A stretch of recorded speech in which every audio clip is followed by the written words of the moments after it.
స్తోత్రం చేద్దాం. హల్లెలూయా.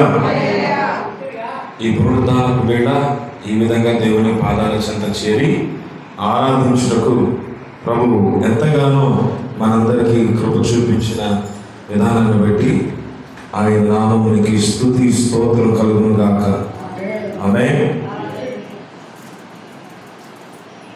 ఈ అక్టోబర్ మాసంలోని దేవుడు మనందరినీ కూడా ప్రవేశింపజేసి మరొకసారి ప్రభు పాదాల చెంత ఆరాధించడానికి మనందరినీ సమకూర్చిన దేవాది దేవునికి స్తోత్రం కలుగును గాక.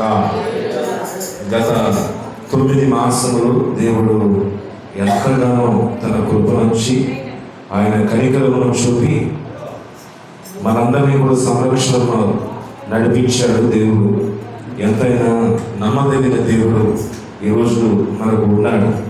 కనుక ఈ ఉదయకాలం ఈ ఆరాధనలో దేవుని ఆరాధించి స్తుతించి మహిమపరిచి ఘనపరచుటకు ప్రభు ఇచ్చిన ఈ చక్కని అవకాశం బట్టి ఆయన నామమును స్తుతించుచు మహిమపరచుచు నిత్యము ప్రభు మన పట్ల చేస్తున్నటువంటి ఘనమైన కార్యాలను గ్రహించగలగాలి.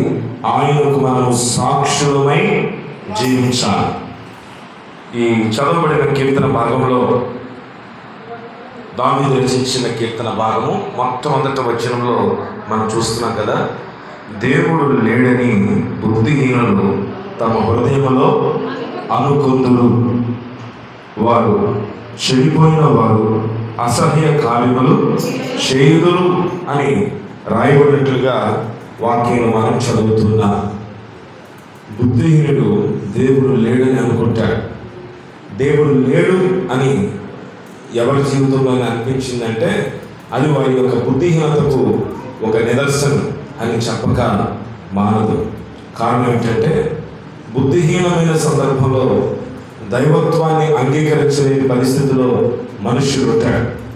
ఈరోజు బుద్ధి కలిగించే వాక్యం, జ్ఞానమునిచ్చే దేవుని వాక్యం మనకు అనుగ్రహించాడు కనుక బుద్ధి కలిగిన వారమై దేవుని యొక్క మాటను గ్రహించి ఆయన వాక్యాన్ని వినడానికి దేవుని పాదాల చెంతకు రాగలిగే అవకాశం దేవుడు అనుగ్రహించాడు. దేవునికి స్తోత్రం కలుగునుగా. 2వ వచనం అంటాడు, వివేకము కలిగిన దేవుని వెతకవారు కారేమో అని దేవుడు ఆకాశం నుండి చూసి నరులను పరిశీలించాను. ప్రభు చూస్తున్నాడు, పరిశీలిస్తున్నాడు. వివేకం కలిగి ఎవరైనా ఆయన వెతుకుతారేమో, ఎవరైనా ఆయన కోసం ఎదురు చూస్తారేమో. అలాగైనా వెతుకుతుంటే ఆయన కొరకు ఎదురు చూస్తే ఆయన వారికి దొరికే దేవుడు, ఆయన వారికి సమీపంగా ఉండే దేవుడు. చాలా మార్లు మన బుద్ధిహీనతలో మనం ప్రభుని మర్చిపోతాం. దానికి మన బుద్ధిహీనత కారణం. దేవునికి కృతజ్ఞత చెప్పకపోవడం బుద్ధిహీనతకు కారణం.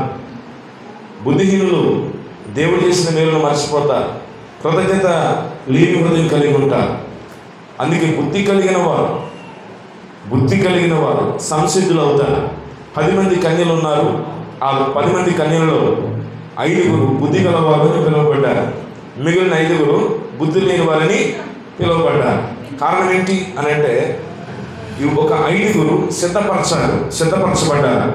సిద్ధపడ్డారు. మిగిలిన 5 ఏమయ్యారు? సిద్ధపడలేదు. వారిలో సంసిద్ధత లేదు.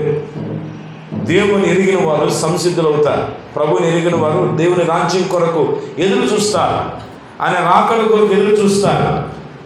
యేసయ్య ఎప్పుడు వస్తాడా అని ఎదురు చూస్తారు. లోక సంబంధమైన పరిస్థితుల వైపు కాకుండా, లోకంలో ఉన్న రకరకాల అనేకమైన పరిస్థితుల వైపు కాకుండా, లోకంలో ఉన్న అనేక ఆలోచనల వైపు కాకుండా దేవుని వైపు చూడగలిగే అవకాశం బుద్ధిమంతులు కలిగి ఉంటారు. బుద్ధిహీనత దేవుని రాజ్యానికి దూరం చేస్తుంది. అందుకే దేవుడు వివేకం కలిగి ఎవరైనా వెతుకుతారేమో వారికి దొరుకుదామని చూస్తూ ఉన్నాడు. ఆయన మనం వెతికిన దేవుడు, మనం వెతకకుండానే ఆయన మనకు దొరికిన దేవుడు. దేవునికి స్తోత్రం. మీరు వెతికారా? ఎవరైనా వెతికారు? ఇక్కడ ప్రభుని మేము వెతికి పట్టుకున్నాము, ఆయన మాకు దొరకలేదు కానీ మేము వెతికి పట్టుకున్నాం అన్న వాళ్ళు ఎవరైనా ఉంటే ఒకసారి చేతి చూపించండి. మీరు వెతికారా? ప్రభు వెతికారా? నా ప్రశ్న ఏంటంటే, మీరు వెతికితే ఆయన దొరికాడా? ఆయన వెతికితే మీరు ఆయన దొరికారా? నా జీవితంలో కూడా అంతే. ఆయనకు నేనే దొరికాను, ఆయన నన్ను పట్టుకున్నాడు. దేవుని స్తోత్ర. వెతికి దొరికిన వాడుగా కూడా ఆయన ఉన్నాడు. అయితే మనలను ఆయన వెతికాడు, ఆయన తన ప్రేమను మనకు చూపించాడు. అందుని బట్టి దేవునికి స్తోత్రం కలుగుతుందా. కానీ ఎవరైనా ఆయన వెతుకుతారేమో ఎదురు చూస్తారన్నాడంట. ఆయన వెతికితే దొరికే దేవుడు. అనేకులు అలా వెతికారు, వాళ్ళకి ఆయన దొరికాడు. వాళ్ళ జీవితాలను సంపూర్తిగా మార్చివేశాడు. మూర్ఖత్వంలో జీవిస్తున్న వారి జీవితాలను, బుద్ధిహీనతలో జీవిస్తున్న బ్రతుకులను ఆయన వెతికి ఆయన ఆరాధించినప్పుడు వారి బ్రతుకులను మార్చిన దేవుడు మన దేవుడు. దేవుడికి మహిమ కలుగునుగాక. ఈ ఆదివారాన, ఈ పునరుద్ధాన దినాన మన కొరకు ప్రభు యొక్క బల్ల సిద్ధపరచబడి ఉంది. ప్రభు యొక్క బల్ల సిద్ధపరచబడి ఉంది. ఈ బలను ప్రతి ఆదివారం తీసుకునే వారు ఉన్నారు. మనలాగా నెలకు కుమారు తీసుకునే వారు ఉన్నారు. వారానికి తీసుకోవడం కరెక్టా, నెలకు తీసుకోవడం కరెక్టా అనేది డిస్కషన్ పక్కన పెడితే, ఆ ప్రభు బల్ల కొరకు మనం ఎంతగా సిద్ధపడడం అనేది కూడా చాలా ప్రాముఖ్యమైన అంశం. ప్రభు అంటాడు, దీనిని చేయనప్పుడల్లా నన్ను జ్ఞాపకం చేసుకున్నట్టుగా దీనిని మీరు చేయండి. ఇది చేయడం దేనికి? ఆయన జ్ఞాపకం చేసుకున్నట్టు. కనుక నిత్యమైన మనం జ్ఞాపకం చేసుకోవాలి. ఆయన మరణాన్ని జ్ఞాపకం చేసుకోవాలి. ఆయన పునరుద్ధానాన్ని జ్ఞాపకం చేసుకోవాలి. ఆయన త్యాగాన్ని జ్ఞాపకం చేసుకోవాలి. ఆయన మన కొరకు చేసిన త్యాగాన్ని ఎన్నడూ ఎన్నడూ ఎన్నడూ మరిచిపోవడానికి వీల్లేదు. పరిశుద్ధ గ్రంథంలో దేవుడు మన కొరకు ఆయన దాచిన మాటలను ఈ ఉదయకాలం జ్ఞాపకం చేసుకుందాం. క్రీస్తు మన కొరకు తిరిగి రానే ఉండగా ఆయన ఈ లోకములో సజీవుడిగా ఉన్న దినాలలో, పరిచర్య చేయించున్నటువంటి దినాలలో ఆయన సంసిద్ధులమై ఉండమని హెచ్చరించారు. మత్తయి సువార్త 24వ అధ్యాయం 44వ వచనంలో రాయబడిన మాట మనం చదువుకుందా? చూడండి, మీరు అనుకునని గడియలో మనుష్య కుమారుడు వస్తాడు, అందుకే మీరును సిద్ధముగా ఉండండి. మీరు సిద్ధంగా ఉండండి. మీరు అనుకునని గడియలలో ప్రభు రాబోతున్నాడు. మీరు ఊహించని సమయంలో ఆయన మీ కొరకు రానై ఉన్నాడు. అందరూ సరే స్తోత్రం చెప్దామా? హల్లెలూయా. Therefore you be ready, get ready, for in such an hour as you think not the Son of Man comes. ఆయన మీరు అనుకునే సమయంలో రాబోతున్నాడు. మీరు ఊహించని సమయంలో ఆయన రాబోతున్నాడు. మీరు తెలుసుకునే గడియలో ఆయన రాబోతున్నాడు. అందుకే మీరు సిద్ధపాటు కలిగి ఉండండి, మీరు సంసిద్ధులై ఉండండి అని. సాధారణంగా మనం ఎప్పుడు సిద్ధపడతాం అని అంటే, మనకు గడియ తెలిసినప్పుడు సిద్ధపడతాం, సమయం ఎరిగి సిద్ధపడతాం. అనేకమైన సమయాలు మనం ఎరిగి సిద్ధపడతాం. కానీ దేవుడు ఆయన వచ్చే సమయం మనం ఎరిగి ఉండలేము, మనము తెలుసుకొని ఉండలేము. కానీ దాని కొరకు సిద్ధపడమని ముందే ప్రభు తెలియపరిచారు. మీరు ఊరు వెళ్ళే సమయం మీకు తెలుస్తుంది కనుక ఆ వెళ్ళే సమయం మీరు ఎరిగి ఉంటారు, దాని కొరకు మీరు సిద్ధపడతారు. ఒక వివాహ సమయం మీరు ఎరిగి ఉంటారు, దానికి మీరు సిద్ధపడతారు. ప్రయాణ సమయం తెలుసుకుని ఉంటారు, దానికి సిద్ధపడతారు. లేకపోతే ఏదైనా ఒక కార్యక్రమం మీకు ఉంటుంది, ఆ కార్యక్రమం యొక్క సమయం మీరు ఎరిగి ఉంటారు కనుక దానికి మీరు సిద్ధపడతారు. కానీ దేవుని యొక్క రాకడ సమయం మీకు ఎవరికైనా తెలుసా? ఎవరికి తెలియదు. ఆ రాకడ సమయం తెలియదు కనుక ప్రభు ఏం చెప్పాడు? మీరు అనుకోని గడియలో ఆయన రాబోతున్నాడు కనుక మీరు ముందే సిద్ధపడి ఉండండి. ఈ దినమే, ఈ క్షణమే, ఇప్పుడే నా ప్రభు నా కొరకు రాబోతున్నాడు అని సంసిద్ధపాటు ప్రతి ఒక్కరి జీవితంలో బహు అవసరమై ఉన్నది. నమ్మిన అందరూ స్తోత్రం చెప్దాం. అందుకే సమయం ఎరిగి లేము కనుక, సమయాన్ని తెలుసుకొని ఉండలేదు కనుక ప్రభు యొక్క రాకడ కొరకు సిద్ధపడాలి. దేవుని యొక్క రాకడ రాబోతుందని నిత్యము గుర్తించే ప్రజలమే ఉండాలి. మీరు ప్రయాణం కొరకు సిద్ధపడితే ఎన్ని పనులున్న వాటిని ప్రక్కన పెడతారు. ఒకవేళ ఒక పెళ్లి కార్యక్రమం కొరకు మీరు సంసిద్ధులై వెళుతుంటే దానికంటే తక్కువ ప్రాధాన్యత కలిగిన విషయాలు ఏమన్నా వాటి అన్నింటినీ ప్రక్కన పెడతారు. కారణం, మీకు వివాహం చాలా ప్రాముఖ్యం, మీకు ప్రయాణ సమయం ప్రాముఖ్యం. ఇప్పుడు మనందరికీ ప్రాముఖ్యమైనది ఏమో తెలుసా? దేవుని యొక్క రాకడ కొరకు మనం సంసిద్ధులు అవ్వడం ప్రాముఖ్యం. దానికంటే మించిన ప్రాముఖ్యత ఇంకొకటి ఏది లేదు. అందుకే ఈ లోకములు ఉండిపోయే వాళ్ళమే అని కాకుండా ఈ లోకాన్ని విడిచిపెట్టి వెళ్ళేవారు. పౌలు భక్తుడు అంటాడు కదా, ఇది కేవలం మనం చూడటానికి వచ్చినటువంటి ఒక ప్రదేశం లాంటిది. ఒక ఊరు మనం వెళితే అక్కడ ఉండకుండా ఎలాగైతే మన ఇంటికి వచ్చేస్తామో, మన ఇల్లు పరలోకం, మన ఇల్లు సియోను పట్టణం, మన ఇల్లు యెరూషలేము పట్టణం, మన ఇల్లు దేవునితో నిత్యము కలకాలము యుగ యుగములు తరతరములు నిలిచి ఉంది. ఆ పట్టణం కొరకు, ఆ ఇంటి కొరకు, ఆ రాజ్యం కొరకు ఎదురు చూసే ప్రజలమై మన ముందుకు గాక. లోకములో అనేకమైన అశాశ్వతమైన కార్యాలు ఉన్నాయి. టెంపరరీ థింగ్స్ ప్రపంచం అంతటా ఉన్నవి ఏమిటి అంటే అశాశ్వతమైనవి, తాత్కాలికమైనవి. కానీ దేవుని యొక్క పరలోక రాజ్యము శాశ్వతమైనది. ఆయన నిత్య రాజ్యము శాశ్వతమైనది. ఆ నిత్య రాజ్యం కొరకు సంసిద్ధులు కావాలి. శాశ్వతమైన రాజ్యం కొరకు సంసిద్ధులు కావాలని ఈ టెంపరరీ థింగ్స్ కొరకు మన దేశంలో, లోకములో, మన చుట్టూ ఉన్న తాత్కాలికమైన వాటి మీద మనస్సును మనము మలచకుండా, మన మనసు త్రిప్పుకొని ప్రభు వైపు మనం చూడాలి. దేవుని స్తోత్రం. దేవుడు మనకు మారు మనసు అనుభవాన్ని ఇచ్చాడు, ఆయన అనుగ్రహించాడు.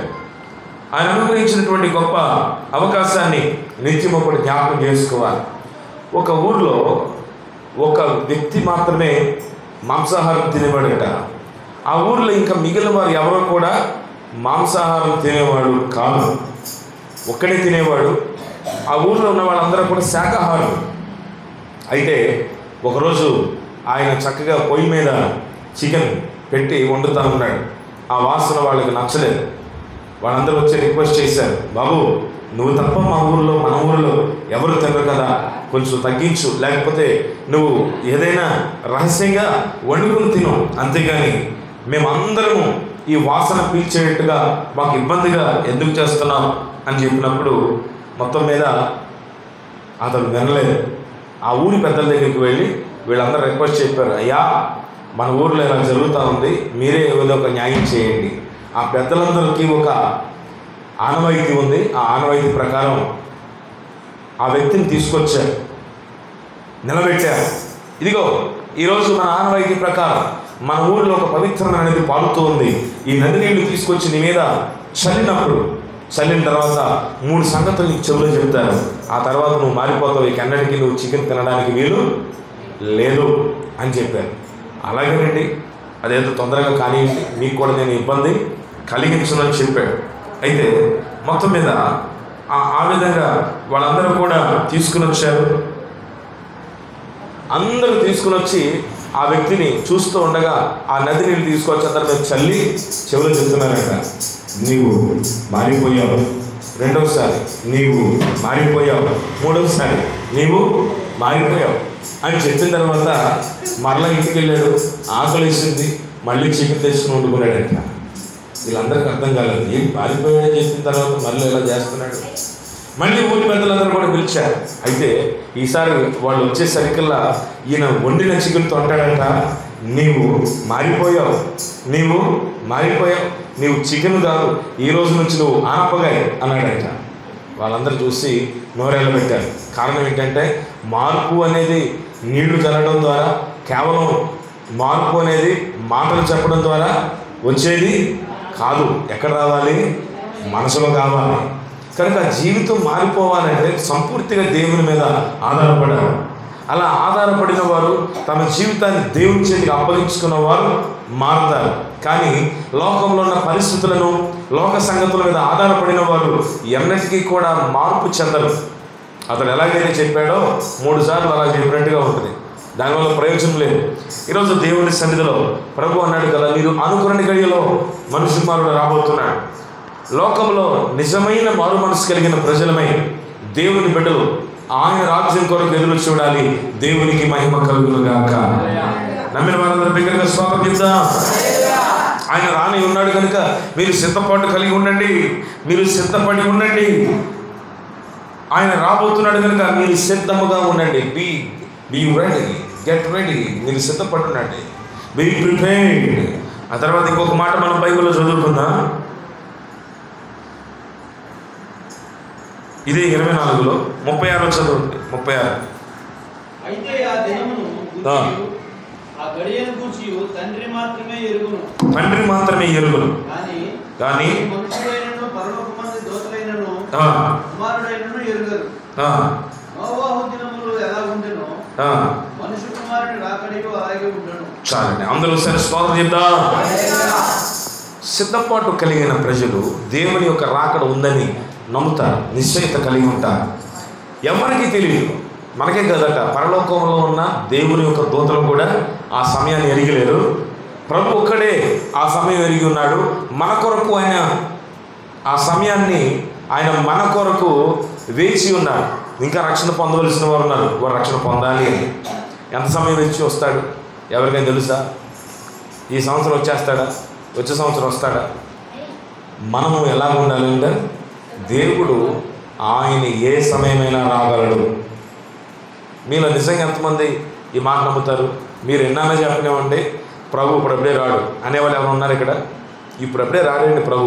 వాక్యంలో ఏదో అలా ఉంది, మీరేదో వాక్యం చెప్తున్నారు, కానీ చిన్నప్పటి నుంచి ఎన్నో మాటలు విన్నాం ఇలాగా. ఆయన అప్పుడే రాళ్ళండి, కొంచెం టైం పడుతుందండి అనేవాడు ఉన్నారు ఇక్కడ. ఇలాగ ఒక రోజున వాక్యం చదువుతూ ఉందాక చిన్న షార్ట్ ఫిల్మ్ తీసి పెట్టారు. ఇలా జరిగితే మీ పరిస్థితి ఏంటి అని వాక్యం చెప్తా ఉన్నారు పాస్టర్ గారు.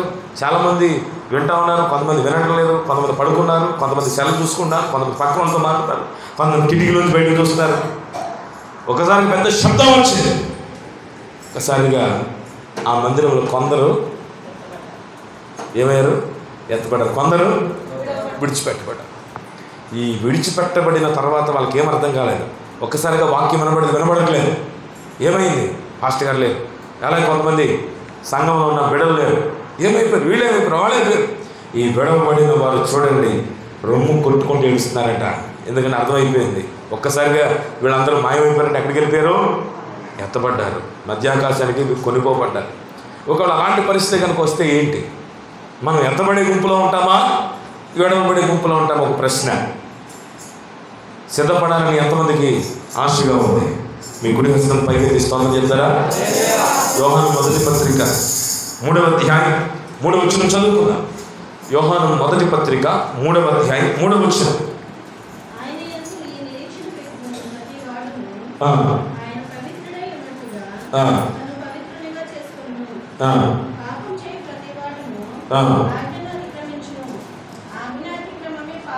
పాపము చేయు ప్రతివాడును ఏమవుతాడట? ఆజ్ఞను అతిక్రమిస్తాడు. చూడండి, ఆయన నిరీక్షణ పెట్టుకున్న ప్రతి వాడును ఆయన పవిత్రుడై ఉన్నట్టుగా తను పవిత్రుడిగా చేస్తున్నాడు. And every man that have this hope in him purifies himself even as he is pure. అతడు తను పరిశుద్ధపరుచుకుంటాడు, పవిత్రుడవుతాడు. అంటే దేవుడు రాజ్యం కొరకు నీవు సిద్ధపడాలి అంటే ఏముండాలి? నీలో నిరీక్షణ పెట్టుకున్న ప్రతివాడు ఏమవుతాడట? పవిత్రుడవుతాడు, పరిశుద్ధుడుగా ఉంటాడు. అందరూ అదే చెప్పండి. దేవుని రాజ్యం కొరకు నీవు సిద్ధపాటు కలిగి ఉన్నావు అంటే అర్థం ఏంటి? పరిశుద్ధత కలిగి ఉంటావు. ఉదాహరణకు ఒక భర్త బయటికి వెళ్ళి ఇంటికి వస్తా ఉన్నాడు, ఫోన్ చేస్తాడు. ఏమని? నేను వచ్చేసరికల్లా నువ్వు రెడీగా ఉన్నామాయ్, మనం బయటకు వెళ్దాం అని అంటాడు. అంటే ఇప్పుడు ఏమేం చేయాలి? ఏమవ్వాలి? ఇప్పుడు రెడీ అవ్వాలి. అలాగే తండ్రి పిల్లలు చెప్పాడు, అరే పిల్లలు మనం బయటకు వెళ్దాం, నేను ఒక అరగంటలో వస్తాను, మీరు రెడీగా ఉండండి. వాళ్ళ నాన్న వచ్చేసరికి వీళ్ళు జిడ్డు మొక్కలు వేసుకుని చీమిడి ముక్కలు కార్చుకొని రాత్రి ఏ బట్టలు అయితే ఉన్నాయో అయ్యే వస్త్రాలతో ఉంటే కనుక ప్రయాణం అవుతుందా? ప్రయాణం సాగుతుందా? చెప్పండి. అంటే ఏమవ్వాలి? ఇప్పుడు ఆ పిల్లలు చీమిడి ముక్కలు తుడుచుకోవాలి, శుభ్రమైన బట్టలు ధరించుకోవాలి, సంసిద్ధత కావాలి. ఒక నిజ క్రైస్తవుడు, ఒక నిజమైన దేవుని బిడ్డ దేవుని రాజ్యం కొరకు సిద్ధపడితే అతను నిరీక్షణ ఉంటుంది. అతడు నిరీక్షణ కలిగిన వాడైతే అతడు పరిశుద్ధత అనే అనుభవంలో ఉంటాడు. నమ్మితాను చెప్పండి. హల్లెలూయా. మొట్టమొదట సిద్ధపాటుకు ఒక లక్షణం ఏంటంటే అతడు పరిశుద్ధుడైతే దేవుని రాజ్యం కొరకు సిద్ధపడుతున్నాడని అర్థం. దీనికి ఒక మాటలో చెప్పాలంటే సిద్ధపాటు అని అందరూ ఒకసారి తెలుసు కదా. సిద్ధపాటు అంటే సిద్ధపాటులో ఏముందో తెలుసా? శుద్ధత రెండు కలిపిన మాట ఒకటి ఉంది. సిద్ధత అంటే, సిద్ధత అంటే ఈ పదం మీరు ఎప్పుడు ఉంటారు. సిద్ధత అంటే సిద్ధపాటు కలిగి శుద్ధి కావడం. ఈ మాట చెప్పండి నాకు తెలుసు. సిద్ధపాటు కలిగి శుద్ధి కావడం చెప్పండి. యేసు రక్తంతో కడగబడడం. ఆమేన్. అంటే మలినమంతా తొలగించుకొని, మురికంతా తొలగించుకొని, నిత్యము దేవుని వాక్యం చేత కడగబడుతూ శుద్ధి అవుతూ, నేను రెడీ ప్రభువా, నీవెప్పుడు వచ్చిన నేను రెడీ, నేను సిద్ధం ప్రభువా అని. ఆ మధ్య ఒక రాజకీయ నాయకుడు పెట్టాడు కదా మీటింగ్స్, ఏమని సిద్ధం అని పెట్టాడు. రాజకీయానికి సిద్ధమేమో, ఓట్లకి సిద్ధమేమో, కానీ మనం దేనికి సిద్ధం కావాలి? దేవుని రాజ్యం కొరకు సిద్ధం కావాలి. రాజ్యం కొరకు సిద్ధం అని ఒకటికి చెప్పడం కాదు, మనలో ఏముండాలి? శుద్ధత ఉండాలి. అంటే ఈ సిద్ధపాటులో శుద్ధతతో కూడిన సిద్ధపాటు కావాలి. నీలో పరిశుద్ధత లేకపోతే నీవు సిద్ధపాటు కలిగిన వ్యక్తివి అన్నడు కాదు. అదే ఇక్కడ రాయబడిన మాట. నాతో పాటు చెప్పండి. ఆయన యందు ఈ నిరీక్షణ పెట్టుకొనిన ప్రతివాడును ఆయన పవిత్రుడై ఉన్నట్టుగా తనను పవిత్రునిగా చేసుకొనును. ఏం చేస్తాడు? తాను పవిత్రుడిగా చేసుకుంటాడు. దేవుడు పరిశుద్ధుడు. నమ్మిన వారు ఎంతమంది చెప్పండి ఒకసారి. యేసయ్య పరిశుద్ధుడు అని చెప్పండి. హల్లెలూయా. ఆయన పరిశుద్ధుడు అని మనం నమ్ముతున్నాం కదా. ఇప్పుడు ఆయన పరిశుద్ధుడైతే మనల్ని మనం కూడా పరిశుద్ధతలోనికి నడిపించుకుంటాం. మనం కూడా పరిశుద్ధతలోనికి నడిపించబడతాం. ఇప్పుడు ఆయన పరిశుద్ధుడు కనుక నీవు ఆయన యందు నీకు నిరీక్షణ ఉంది కనుక సిద్ధపరచుకుంటాం, సిద్ధపాటు కలిగి ఉంటాం. దేవునికి మహిమ కలుగునుగాక. మీకు ఒక పెళ్ళిలో ఒక మాట అనుకున్నారు మీరందరూ కూడా, మనమందరం కలిసి ఆ పెళ్ళిలో మంచి హడావడి చేద్దాం అని అనుకున్నారు బంధువులు. ఏం చేద్దామంటే పంచి కట్టుకుందాం, పలానా రంగు చొక్కా వేసుకుందాం, కండువా వేసుకుందాం అని అనుకున్నారు. ఇప్పుడు ఒక 10 మంది అలాగే సిద్ధపాటు కలిగి ఉన్నారనుకోండి, అందరూ ఒక మాటతో ఏమవుతారు? సిద్ధపడతారు. అందరూ అదే వస్త్రంతో సిద్ధపడతారు. వివాహానికి ముందే ఒకళ్ళు ఫోన్ చేసుకుంటారు. ఏమని? నేను రెడీ, నా డ్రెస్ రెడీ, నీ డ్రెస్సు రెడీ అయిందా? నువ్వు కుట్టించుకున్నావా? నువ్వు కొనుక్కున్నావా? నువ్వు సిద్ధపాటు చేసుకున్నావా? ఇప్పుడు యేసయ్య కూడా ఒక వస్త్రంతో ఉన్నాడు. ఏంటి ఆయన వస్త్రం? పరిశుద్ధత అనే వస్త్రము ఆయన ధరించి ఉన్నాడు. ఇప్పుడు మనం కూడా ఏ వస్త్రం ధరించాలి? పరిశుద్ధత అనే వస్త్రం ధరించి దేవుని రాజ్యం కొరకు సిద్ధపడాలి. హల్లెలూయా. అదే ఇక్కడ రాయబడింది. ఆయన యందు ఈ నిరీక్షణ పెట్టుకున్న ప్రతివాడు, ఆయన ఎలాగైతే పరిశుద్ధుడో ఇతడు కూడా పరిశుద్ధుడు అవుతాడు. నీ నిరీక్షణ ఎవరి మీద ఉంది? ప్రభు మీద. ఎంతమందికి ఉంది? కుడి హస్తం పైకెత్తి స్తోత్రం చెప్పండి. మీ నిరీక్షణ ఎవరి మీద ఉంది? మీ ఆశ ఎవరి మీద ఉంది? మీ హోప్ ఎవరు? ప్రభు కనుకైతే ఆయన ధరించిన పరిశుద్ధత అనే వస్త్రం నీవు కూడా ధరించుదువుగాక. ఆయన కలిగిన ఈ పరిశుద్ధత నీవును కలిగిదువుగాక. ఎందుకంటే నీ నిరీక్షణ లోక సంబంధమైనది కాదు. నీ నిరీక్షణ లోక సంబంధమైనదైతే, నీ నిరీక్షణ ఈ తాత్కాలికమైన వాటి వైపు చూస్తే, ఈ తాత్కాలికమైన వాటిలో ఉన్న వైభవం, వాటిలో ఉన్న రంగులు, వాటిలో ఉన్న చిందులు, ఇవన్నీ మనలో కూడా ఉంటాయి. మన నిరీక్షణ ఇక్కడిది కాదు, ఎక్కడిది? పరలోక సంబంధమైనది. ఈ నిరీక్షణ అనేకులకు ఒకవేళ నవ్వు తెప్పించవచ్చు, ఇతరులకు హేళనగా అనిపించవచ్చు, అపహాస్యంగా అనిపించవచ్చు. కానీ ఈ నిరీక్షణ మనలను సిగ్గుపరచదు. ఆమేన్.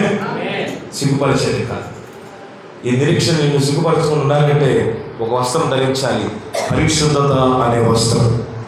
ఈ పరిశుద్ధత అనే వస్త్రం ఎంతమంది సిద్ధపాటు చేసుకుంటారో వారు దేవుని రాజ్యంలో వారసులు అవడానికి సంసిద్ధులు. వారు దేవునితో కూడా తమ సమయాన్ని గడపడానికి నిరీక్షణ కలిగి సిద్ధంగా ఉన్నారు. దేవునికి స్తోత్రం కలుగునుగాక. కనుక మొట్టమొదటి పాయింట్ అండి ఇది.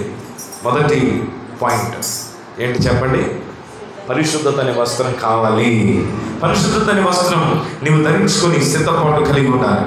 హృదయాన్ని పాపములో నుంచి శుభ్రపరచుకోవడం,